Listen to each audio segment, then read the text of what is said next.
بسم اللہ الرحمن الرحیم. السلام علیکم. انسان جو کام بار بار کرتا ہے وہ اس کی عادت بن جاتا ہے، چاہے وہ صحیح ہو یا غلط، اور انسان کی عادت ہی اس کی آخرت ہوتی ہے.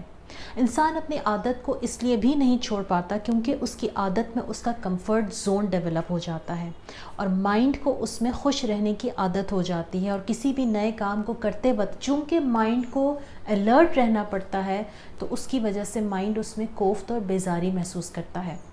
لیکن آج ہم کچھ ان عادتوں کے اوپر بات کریں گے جن کو نہ چینج کیا جائے تو انسان کو اس سے نقصان ہو سکتا ہے، جس میں سب سے پہلی عادت ہے بد زبانی کی. بہت سے لوگوں کو غیبت کی، چغلی کی عادت ہوتی ہے. بہت سے لوگ بہت منہ پھٹ ہوتے ہیں جس کو وہ جسٹیفائی اس طرح سے کرتے ہیں کہ میں کسی کے ساتھ منافقت نہیں کر سکتا، میرے دل میں جو ہوتا ہے میں وہ سامنے والے کے منہ پہ کہہ دیتا ہوں. ایسے لوگوں کے دوست کم اور دشمن زیادہ ہوتے ہیں. دین اسلام ہم سے معاملات میں مصلحت اور حکمت کا تقاضا کرتا ہے. آپ جتنا اپنی بات کو کنوے کرتے وقت حکمت سے اور مصلحت سے کام لیتے ہیں، اس سے آپ کا ریلیشن شپ بلٹ اپ ہوتا ہے اور سننے والے کی دل آزاری بھی نہیں ہوتی. دوسری عادت ہے کہ بہت سے لوگوں کو یہ زوم ہوتا ہے کہ ان کے پاس بہت علم ہے، ان کے پاس بڑی نالج ہے، اور اپنے اس زوم کی وجہ سے وہ دوسروں کو جاہل اور بیوقوف تصور کرتے ہیں، اور اپنے اسی زوم کی وجہ سے وہ دوسروں سے مشورہ کرنے میں حتیٰ کہ عزت تصور کرتے ہیں، جس کی وجہ سے وہ اپنی لا علمی میں مارے جاتے ہیں. تیسری عادت جو کہ بہت امپورٹنٹ ہے، تکبر. المتکبر اللہ تعالیٰ کی صفت ہے اور یہ صرف اللہ سبحانہ و تعالیٰ کو ہی زیب دیتی ہے.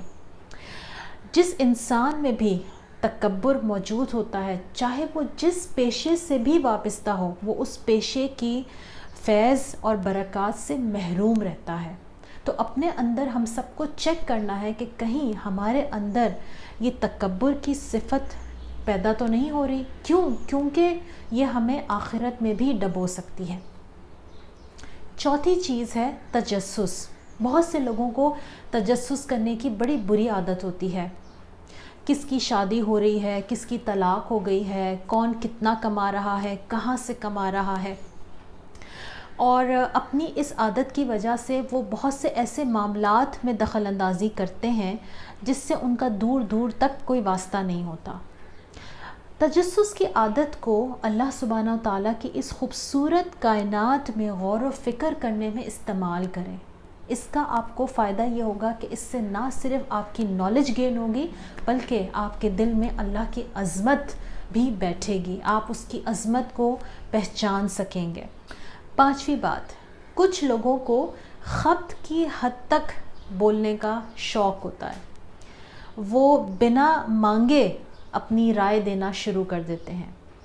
ایسے لوگوں کا سب سے بڑا نقصان یہ ہوتا ہے کہ نصیحت ان کو فائدہ نہیں کرتی اور لوگ بھی ان سے دور بھاگنے لگتے ہیں.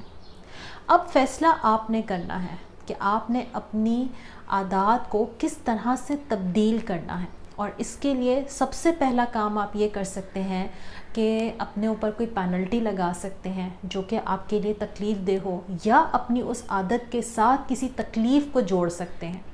ایک بات ذہن میں رکھیے، انسان ایک پیالہ ہے اور اس پیالے کے اندر جو کچھ موجود ہے وہ اس کے خیالات ہیں اور اس کی عادات ہیں.